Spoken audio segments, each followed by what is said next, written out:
அதுக்கப்புறம் தான் மனோஜ்க்கும், ரோஹிணிக்கும் அடி மேல அடி விழுந்துகிட்டே இருக்கும். நீங்க யாரெல்லாம் நினைக்கிறீங்களோ, மறக்காம நம்ம சேனலுக்கு சப்ஸ்கிரைப் பண்ணுங்க. அதுக்கு முன்னாடி அந்த வீடியோக்கு லைக், ஷேர், கமெண்ட் பண்ணுங்க. அவ்வளோதான் பேசாம இன்னைக்கு வீடியோக்குள்ள போயிடலாம். இன்னைக்கு வீடியோ எத பத்தி இருக்கும் பார்த்தீங்கன்னா, சிறகடிக்க ஆசை எபிசோடோட நாளைக்கான, அதாவது டிசம்பர் 25க்கான ப்ரிடிக்ஷன் வீடியோ தான் இது. அதுக்கு முன்னாடி இன்னைக்கான எபிசோட் என்னாச்சுன்னு சொல்லி ரொம்ப ஷார்ட்டா பார்த்துடலாம். நேத்து எங்கேருந்து ஆரம்பிச்சதோ அதேதான். அந்த வீட்டோட ஓனர் வந்துட்டாரு. வீட்டோட ஓனர் வந்து கத்த ஆரம்பிக்கிறாரு. இந்த மாரி என் வீட்ல உட்காந்து நீங்க என்னடா பண்ணிட்டு இருக்கீங்கன்னு கேட்கும்போது, கரெக்டான பாயிண்ட்லாம் கேட்க ஆரம்பிக்கிறாரு. ஏன்டா டாக்குமெண்ட்டே பார்க்காம எப்புட்றா அந்த வீட்ட வாங்குனீங்கன்னு சொல்லும்போது, மனோஜ் சொல்றாரு, நான் டாக்குமெண்ட்லாம் படிச்சு தான் சார் பார்த்தேன். ஆனா பார்த்தப்போ எல்லாமே கரெக்ட்டா தான் இருந்ததுன்னு சொல்லும்போது, அந்த கதிரே ஒரு பெரிய ஃப்ராடுன்னு இப்ப தான் நானே கேள்விப்பட்டேன் ஓனர் சொல்றாரு. ஃபேக் டாக்குமெண்ட்லாம் ரெடி பண்றதுலாம் அவ்வளோ பெரிய விஷயம்லாம் இல்ல. ரொம்ப ஈஸி தான்னு சொன்ன உடனே பேசிட்டே இருக்கும்போது நம்ம ரோஹிணி காட்டுறாங்க. ரோஹிணி வந்து திடீர்னு மனோஜை பார்த்துட்டு, மனோஜ் அப்போ என்ன நம்ம ஏமாந்துட்டோமோன்னு சொல்லிட்டு அப்படியே திடீர்னு மயக்க போட்டு கீழே வந்துடுறாங்க. எப்படியா ஆக்டிங்காக தான் இருக்கும். அப்பயும் பாருங்க மீனா தான் வேலை வாங்குறாங்க. மீனா ஓடி போய் தண்ணி எடுத்துகிட்டு வந்து மூஞ்சி தெளிக்கிறாங்க. அப்புறம் ஏந்துக்கிறாங்க. ஏந்தோடனே என்ன சொல்கிறாங்கன்னா, என்ன மனோஜ் அப்போ நம்ம உண்மையிலேயே ஏமாந்துட்டோமோன்னு சொல்லி சொல்கிறாங்க. எல்லாரையும் 30 லட்சம் ஏமாத்துட்டோம்னு சொல்லி தான் ரொம்ப வருத்தத்தில் இருக்காங்க. எல்லாருமே அந்த ஓனர்கிட்ட பேசுகிறாங்க. சார் இந்த மாதிரி நாங்களே இப்போ தான் ஏமாத்துட்டோம். எங்களுக்கு என்னென்னு புரியலன்னு சொல்லி முத்து சொல்கிறாரு. சார் நாங்கள் சொல்கிறோம் அப்படின்னு சொல்லிட்டு அவர் யோசிச்சிருக்காரு முத்து. இந்த பக்கம் பார்த்தா நம்ம மினி விஜயம் ரொம்ப அழுகுறாங்க. இந்த மாதிரி ஐயோ 30 லட்சம் போச்சு அப்படின்னு சொல்லி இது ரொம்ப சந்தோஷமா இருந்துச்சு நீங்கள் எபிசோட் பார்த்துட்டு எனக்கு. அப்போ தப்பு பண்ணுறாங்க எஸ்கேப் ஆகிட்டே இருந்தாங்க. இன்றைக்கி மாட்டினாங்கன்னு சொல்லி ரொம்ப சந்தோஷமாக இருந்துச்சு எனக்கு. இந்த மாதிரி அழுதுகிட்டே இருக்கும்போது சொல்கிறார், நான் போலீஸ்லேயும் கம்ப்ளைண்ட் கொடுத்துட்டேன். போலீஸ் வந்துடுவாங்க. அவங்ககிட்ட நீங்கள் என்னென்ன பேசிக்கணும்னு சொல்லி இந்த ஓனர் சொல்கிறாரு. போலீஸும் வந்துடுறாங்க. வந்து என்ன சொல்கிறாங்கன்னா, சார் சட்டு போட்டு இந்த வீட்டை எடுத்து காலி பண்ணுங்கள். இது அவரோட வீடு. அவரோட வீடெல்லாம் நீங்கள் இருக்க ரைட்ஸே கிடையாதுன்னு சொன்னோடனே இப்போ தான் சொல்கிறாங்க இந்த மாதிரி ஒரு கதிர்னு ஒருத்தன் எங்களை ஏமாதுன்னு சொன்னோடனே போலீஸ் அப்போ தான் சொல்கிறாரு, எப்பா முன்னாடிலாம் விசாரிக்கிறது தான் இல்லையா அப்படின்னு சொல்லும்போது என்ன சொல்கிறாருன்னா, கதிரே ஒரு பெரிய ஃப்ராடு. அப்படி தான் இருப்பாங்க போல. இது வரைக்கும் நிறைய பேர்கிட்ட இந்த காசு ஏமாத்திட்டு போயிருக்கேன் அப்படின்னு சொல்கிறாங்க. கேட்ட உடனே மனோஜ் ரொம்ப ஷாக் ஆகிறாரு. அச்சோ ஏமாந்துட்டோமே அப்படின்னு சொல்லிட்டு. அதுக்கப்புறம் என்ன ஆகுதுன்னா, அந்த போலீஸ் வந்து சொன்ன உடனே இவங்க வந்து பார்த்தீங்கன்னா அங்கே வந்து கிளம்புறாங்க. கிளம்பி வீட்டில் தான் காட்டுறாங்க. எல்லாரும் அழுதுட்டு உட்காந்து நின்றுட்டு இருக்காங்க. யார் விஜயா ரோஹினிலாம் ஒரு மாதிரி ஆகிட்டாங்க. முத்து அப்புறம் அலப்பறி ஆரம்பிச்சிடுறாரு. இந்த ஓடுகள் எவப்பாரு ஒன்று இவங்ககிட்ட இருந்து காசு ஏமாத்தின்னு போயிடுவான், அப்படின்னா இவன் யாருக்கிட்ட ஏமாத்திட்டு வந்துடுவான் அப்படின்னு ராங்காக பேசுறாரு.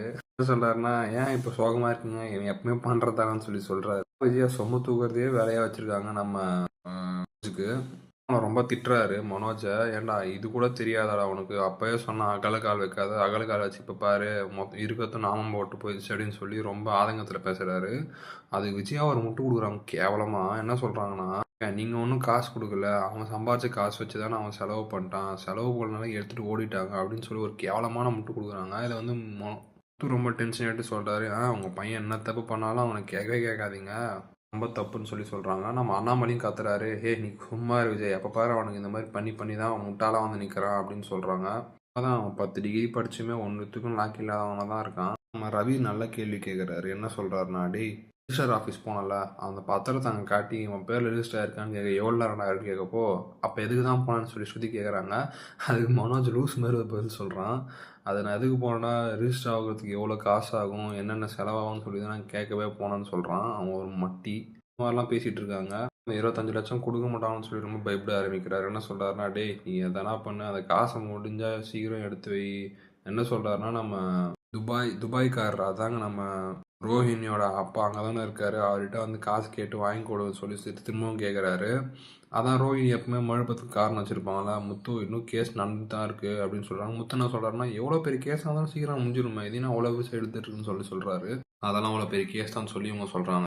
அது முடிஞ்சாதான் என்னால் காசு அரேஞ்ச் பண்ண முடியும், இல்லைனா நான் எப்பயும் அந்த விஷயத்தெல்லாம் முடிச்சிருப்பேன்னு சொல்லி சொல்கிறாங்க. இன்னும் தெரியாது, அந்த 25 லட்சம் இவங்க காசு இல்லை, அது நம்ம அண்ணாமலையோட ரிட்டையர்மெண்ட் காசுன்னு இன்னும் யாருக்கும் தெரியாது. தெரிய வந்தால் செம்மையாக இருக்கும். அது இன்னும் 2 எபிசோட தெரிஞ்சிடும் கன்ஃபார்ம். அப்புறம் நாளைன்னு போட்டு காட்டுவாங்க. என்ன ஆகுதுன்னா, நம்ம முத்து தான் சொன்னல, அவர் கண்டுபிடிச்சிட்டு இருப்பாரு. அந்த கண்ணாடி எடுத்துகிட்டு போயிட்டு அவரோட மீனை காட்ட போயிருப்பாரு. மீனா வந்து பார்த்தீங்கன்னா அங்கே அம்மா கிட்ட இருந்திருப்பாங்க. அவங்க அம்மா கிட்ட போகும்போது தான் அங்கே மீனாவோட தங்கச்சி இருப்பாங்க. அவங்க தங்கச்சி வந்து பார்த்துட்டு இருப்பாங்க. ஏன்னா அவங்க வந்து முன்னாடியே பார்த்துருப்பாங்க. யாருன்னா வந்து மனோஜோட எக்ஸ் ஒய்ஃபை வந்து பார்த்தீங்கன்னா பார்த்துருப்பாங்க.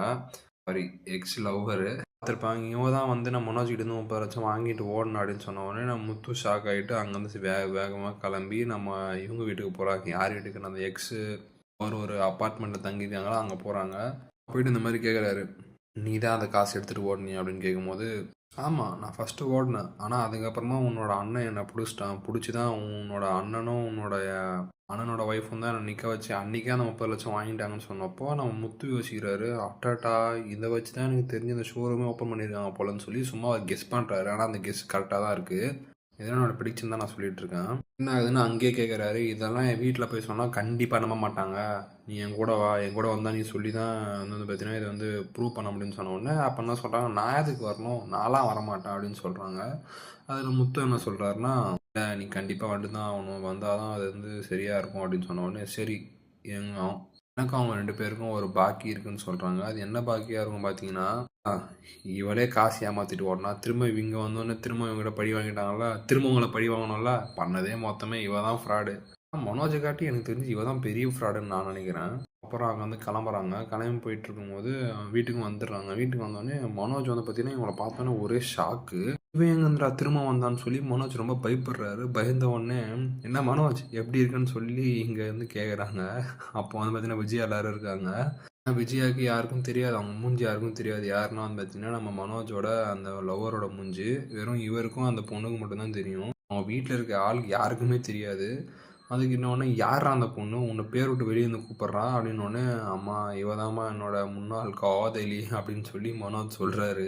இல்லைன்னா அவன் பொய் கூட சொல்லுவான், யாருக்கு தெரியும், இல்லை யாருன்னே தெரியாதுன்னு சொல்லி சொல்லும்போது முத்து வந்து 2 லெஃப்ட் ரைட் கொடுத்த உடனே ஆமாம்மா அவனோட எக்ஸ் லவர் தான் அப்படின்னு சொல்லி சொல்லுவார். உடனே அவங்க வந்து பார்த்தீங்கன்னா அந்த உண்மையை போட்டு உடைக்கிறாங்க.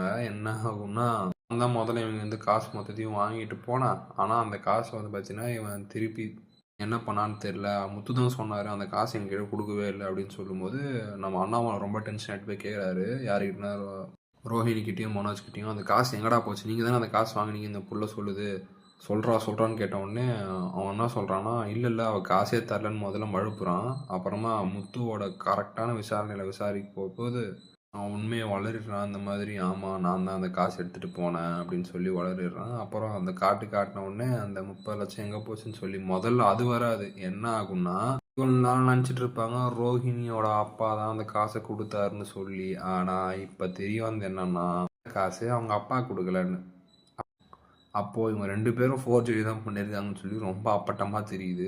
அப்புறம் என்ன 2 பேரையும் காட்டுன்னு காட்டுறாரு முத்து. இந்த மாதிரிலாம் எவ்வளோ கேவலமாக பண்ணுறீங்க எனக்கு தெரிஞ்சு போச்சு அப்படின்னு சொல்கிறாரு. என்னன்னு சொல்லி ரோஹிணி கேட்கும்போது, எனக்கு தெரிஞ்சு உனக்கு அப்பாவே இல்லை, இந்த மாதிரி தான் போய் சொல்லி வீட்டை ஏமாத்திட்டு இருக்கான்னு நினைக்கிறேன்னு சொல்லி சொல்கிறாரு.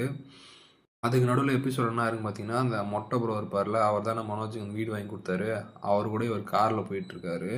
எதுக்காக இருப்பாங்க போய் விசாரிக்க சொல்லியிருப்பாரு அவங்க அப்பா. அதை போயிட்டு இவர் நல்ல பிள்ளையா தட்டி கேட்கணும்னு சொல்லி போய் பார்க்குறாரு.